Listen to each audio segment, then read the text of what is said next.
Assalamualaikum warahmatullahi wabarakatuh.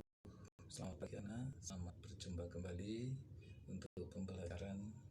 Pada kesempatan ini Bapak akan menyampaikan materi bab 7, yaitu untuk kompetensi dasar meraih kesuksesan dengan optimis, tawakal, dan ikhtiar dan tawakal.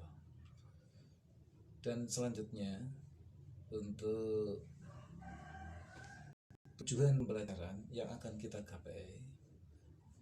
Setelah pembelajaran diharapkan siswa atau kalian dapat membaca Quran surat Az-Zumar ayat 53, Quran surat An-Najm ayat 39 sampai 42, Quran surat Al-Imran ayat 159. Yang kedua, kalian dapat menyebutkan arti Quran surat Az-Zumar ayat 53, Quran surat An-Najm ayat 39 sampai 42, dan Quran surat Al-Imran ayat 159.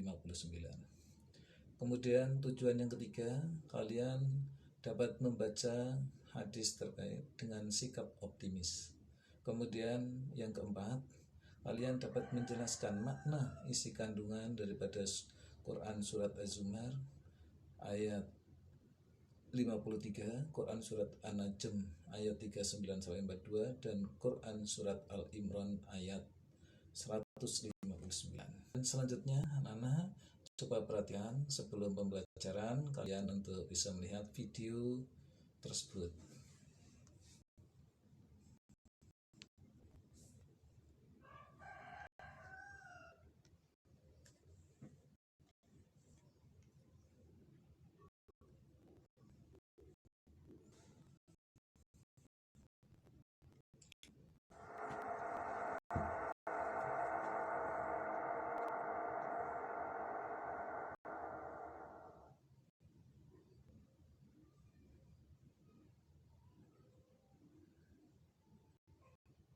Waalaikumsalam warahmatullahi wabarakatuh.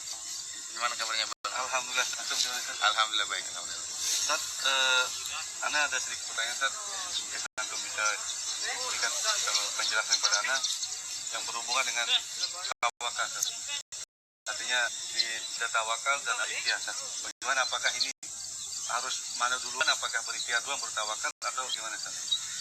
Pertanyaan yang baik Bang Dung.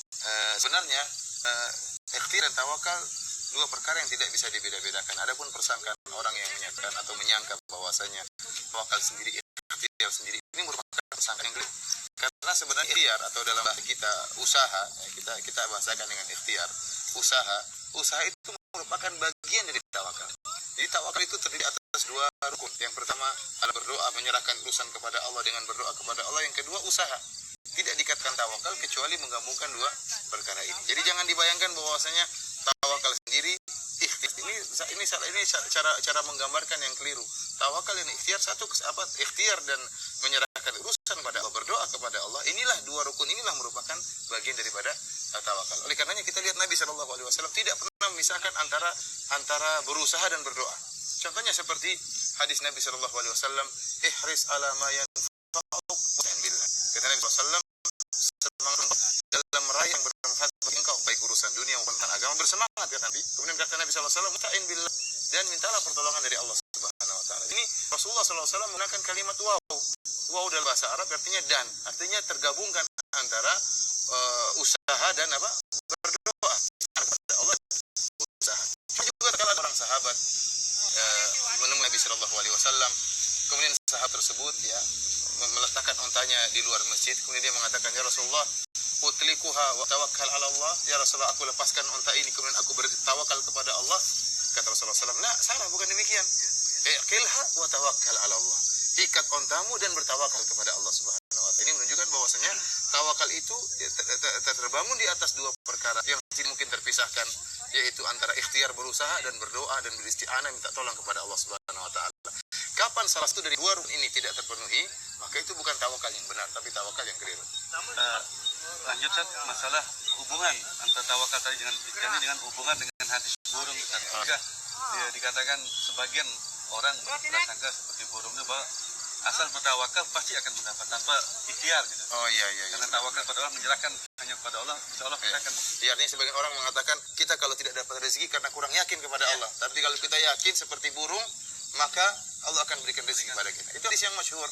Rasulullah SAW pernah bersabda, "Lau ankum tatawakkaluna 'ala Allahi haqqa tawakkulih, la razaqakum kama yarzuqut tayr, taqdu khimasan wa taruhu bitana." Kata Nabi SAW, seandainya kalian bertawakal, ya, bertawakal pada Allah sebagaimana tawakalnya burung, maka Allah akan berikan rezeki kepada kalian sebagaimana Allah berikan rezeki kepada burung. Burung pergi di pagi hari dalam keadaan perut kosong, kemudian pulang dalam keadaan perut kenyang. Justru hadis ini membahas pemahaman seperti demikian. Karena Rasulullah SAW mengatakan kalau kalian bertawakal sebagaimana burung, lihatlah burung bagaimana burung cuma dia pergi, bahkan dia bangun di pagi hari, bahkan sebelum dia sudah lincah meloncat dari satu ranting ke ranting yang lain. Kemudian kita tatkala keluar ingin sholat subuh, kita sudah mendengar siulan burung, ya, cerian burung. Kemudian dia pagi dia terbang mungkin puluhan kilometer. Lihat bagaimana ikhtiar burung. Ya, justru sebenarnya hadis ini bantahan kepada mereka karena burung luar biasa. Burung bukanlah manusia, burung bukan makhluk yang berakal. Dia tidak berakal sebagaimana manusia. Tetapi secara fitrahnya Allah bukan buatkan fitrah kepada burung. Kalau ingin mendapatkan rezeki, maka harus berjalan dengan jauh, harus berusaha. Maka burung pun terbang dan jarak yang puluhan kilometer dalam keadaan perut kosong. Dia merasa punya tanggung jawab terhadap anak-anaknya. Kemudian dia pergi begitu jauh. Dia pun dia sudah membawa rezeki buat dirinya, dia sudah kenyang dan dia juga bawa rezeki buat anak-anaknya. Ini tawakal yang benar seperti ini. Lantas bagaimana orang berdalil dengan hadis ini di sebuah hari kemudian tidak bangun, kemudian di rumah saja tidur pagi, ya dia harusnya malu sama burung. Burung yang tidak berakal saja secara fitrahnya tahu bahwasanya orang kalau sesuatu kalau ingin dapat rezeki maka berusaha, sehingga burung di pagi hari sudah begitu ceria, sementara orang ini dia malas-malasan. Bagaimana dia mau diberi rezeki oleh Allah Subhanahu wa taala. Ya, sama Bang. Ya, terima kasih. Assalamualaikum.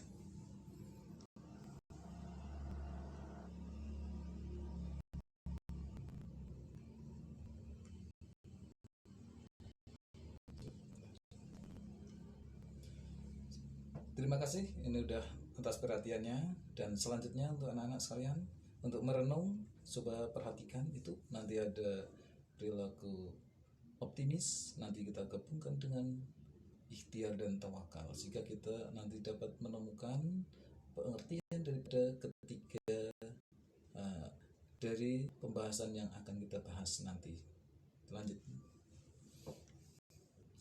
Selanjutnya anak-anak, kalian tadi sudah keduanya mengerti ya, apa menurut kalian daripada optimis atau ikhtiar dan tawakal.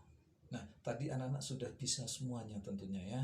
Jadi terima kasih nanti untuk kita pahami ya, kalau optimis itu adalah sifat yang dimiliki harapan positif, itu di segala atau persoalan. Nah, jadi kalau orang yang berkeyakinan bahwa sesuatu yang dia kerjakan pasti akan mendapatkan satu keberhasilan. Jadi keyakinan. Jadi lawannya daripada optimis adalah orang yang pesimis. Sebelum melakukan pekerjaan, dia sudah merasa kalah atau menyerah lebih dahulu. Tapi orang yang optimis, dia berkeyakinan dia akan mencapai apa yang dia inginkan dengan harapan atas pertolongan daripada Allah Subhanahu wa taala. Selanjutnya kita akan masuk yang kedua untuk ikhtiar. Tentunya ada anak kalian sudah bisa mengetahui tadi ya dari yang ditayangkan, sehingga kita mengetahui apa yang dimaksud dengan ikhtiar. Ikhtiar adalah berusaha dengan sungguh-sungguh untuk mencapai suatu harapan, keinginan atau cita-cita. Nah ini jadi kita kalau ikhtiar itu ada usaha yang sungguh-sungguh. Jadi tidak ada istilah menyerah. Kita untuk berusaha semaksimal mungkin yang kita dengan kemampuan yang kita miliki. Nah itu adalah ikhtiar. Jadi semangat bekerja yang luar biasa kita untuk mencapai apa yang kita inginkan, yang kita harapkan, sehingga cita-cita yang akan kita harapkan tercapai. Kemudian yang ketiga, itu tawakal. Ini tentunya yang kalian harus ketahui ya. Jadi tawakal ini adalah buah daripada optimis dan ikhtiar. Nah, tawakal itu apa? Tawakal adalah berserah diri kepada Allah atas usaha yang kita lakukan dengan sungguh-sungguh dan disertai dengan doa. Nah, jadi ini tadi ada satu usaha. Jadi ada usaha dulu, baru kita serahkan kepada Allah. Jangan menyerah dulu. Kita harus berusaha semaksimal mungkin sehingga kita bisa mencapai apa yang kita inginkan. Itulah yang disebut dengan tawakal. Jadi kita berserah diri kepada Allah setelah kita melakukan usaha dengan sungguh disertai dengan doa. Doa ini adalah kita harapan kepada Allah untuk selalu membantu kita. Selanjutnya kita masuk dengan dalil yang melengkapi daripada ikhtiar, daripada optimis, ikhtiar, dan tawakal.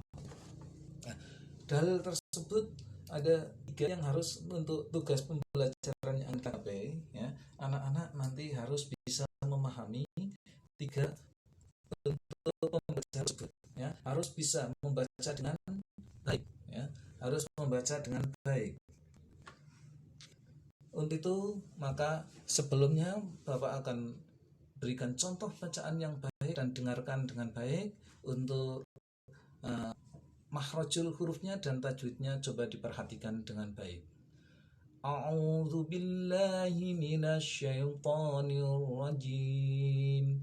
Bismillahirrahmanirrahim. Qul ya ibadiyalladzina asraku. Maaf, tak ulangi. Qul ya ibadiyalladzi asrafu ala anfusihim la naqnatu min rahmatillah. Innallaha yaghfiru dzunuba jami'a. Innahu huwal ghafurur rahim. Kemudian surat An-Najm, wa allaysa lil insani illa ma sa'a wa anna sa'yahu sawfa yura thumma yujzahul jazaa'al awfa wa anna ila rabbikal muntaha. Kemudian surat Al-Imran ayat 159. Fabima rahmatin minallahi linta lahum walau kunta faddan khalidhal qalbi lam fadhu min hawlik fa'fu anhum wastaghfir lahum wasyawirhum fil amr فَإِذَا عَزَمْتَ فَتَوَكَّلْ عَلَى اللَّهِ إِنَّ اللَّهَ يُحِبُّ الْمُتَوَكِّلِينَ. Shadaqallahul adzim. Demikian bacaan untuk Al-Qur'annya, dan selanjutnya kalian untuk bisa nanti membaca dari artinya, ya. Jadi silahkan kalian nanti dibaca. Itu ada 3 surat yang harus kalian kuasai. Silahkan nanti dibaca, ya anak-anak sekalian. Itu 3 surat, nanti artinya silahkan dibaca masing-masing, ya. Nanti setelah selesai ini Bapak akan memberikan tugas pada kalian untuk masing-masing kelompok nanti membaca masing-masing surat serta artinya. Dan selanjutnya silahkan anak-anak nanti kita perhatikan arti perkata atau mufradat, ya. Jadi mufradatnya nanti silahkan, ya, nanti dari mulai surat Al-Imran, An-Najm, itu semuanya untuk mufradatnya per kalimat kalian kuasai dengan baik, ya. Kuasai dengan baik arti perkatanya. Silahkan nanti kalian dibaca dengan baik. Ini saya contohkan untuk 1 surat aja, ya, anti perkata. Yang ini yang pertama dari surat An-Najm, ya.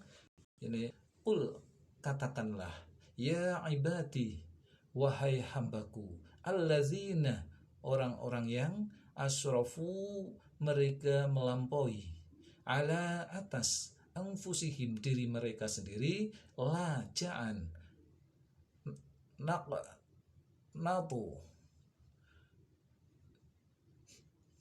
kalian berputus asa, min, dari rahmatillahi, rahmat Allah, innallaha, sesungguhnya Allah, yaghfiru, dia mengampuni, adzunuba, dosa-dosa, jami'an, kalian semua, innahu, sesungguhnya dia, huwa, utai dia, al-ghafuru, yang maha pengampun, ar-rahimu, yang maha penyayang.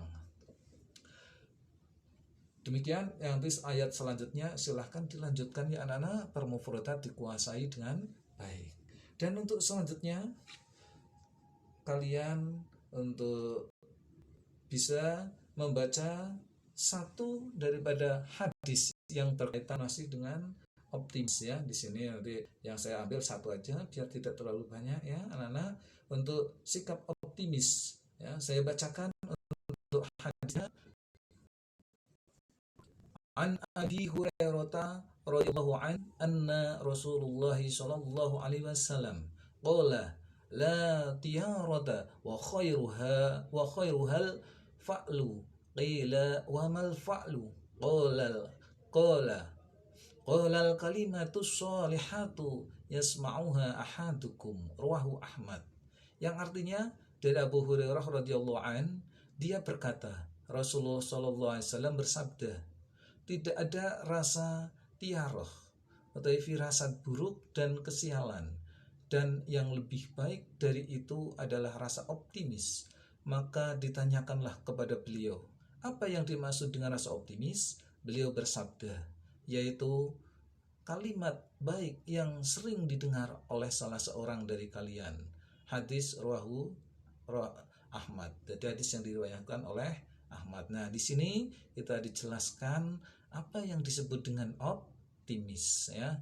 Jadi optimis ini kita harus kalimat yang baik yang didengar oleh salah seorang dari kalian. Jadi artinya apa? Keinginan yang kita harapkan dari apa yang kita kerjakan itu yang kita inginkan. Nah, itu optimis ya. Selanjutnya untuk materi kita mengetahui kandungannya daripada Quran surat Az-Zumar ayat 53 ya. Kandungannya Az-Zumar ayat 53 yaitu Allah Subhanahu wa taala menyeru hamba-hambanya yang melampaui batas agar tidak berputus asa dari rahmat Allah. Perbuatan yang melampaui batas artinya adalah perbuatan dosa, perbuatan yang melanggar hukum-hukum Allah Subhanahu wa taala, dosa kecil ataupun dosa besar yang pernah dilakukan seseorang harus segera dimintakan ampun kepada Allah Subhanahu wa taala. Berputus asa dari rahmat Allah termasuk sikap tercela bagi seorang mukmin. Kita harus selalu optimis akan mendapat rahmat dari Allah Subhanahu wa taala yang diberikan kepada mereka yang bersungguh-sungguh untuk mendekatkan diri kepada Allah. Kemudian kandungan surat An-Najm ayat 3942, yaitu Allah Subhanahu wa taala berjanji akan memberi balasan yang sempurna kepada orang-orang yang mau berusaha keras. Setiap usaha atau ikhtiar untuk memenuhi kebutuhan hidup hendaknya diawali dengan niat karena Allah semata. Selain untuk memenuhi kebutuhan hidup, untuk meraih surga, seorang hamba perlu juga ikhtiar sekuat tenaga, di antaranya melaksanakan perintah Allah Subhanahu wa taala dan menjauhi larangannya.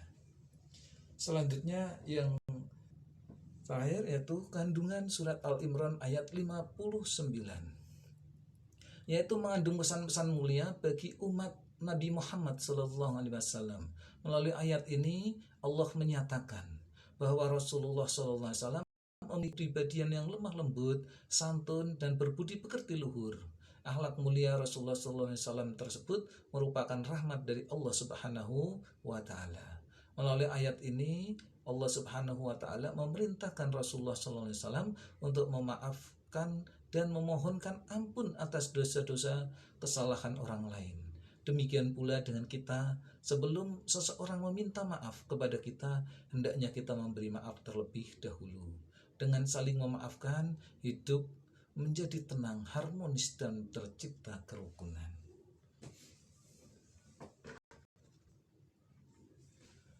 Demikian, kemudian selanjutnya yang terakhir adalah kita dapat menyimpulkan pembelajaran pada kesempatan hari ini. Yang pertama, pengertian optimis. Optimis adalah sifat yang memiliki harapan positif dalam menghadapi segala hal atau persoalan.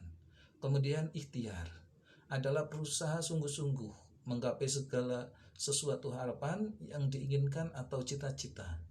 Yang ketiga, pengertian tawakal, yaitu berserah diri kepada Allah atas hasil usaha yang kita lakukan dengan bersungguh-sungguh dan disertai dengan doa.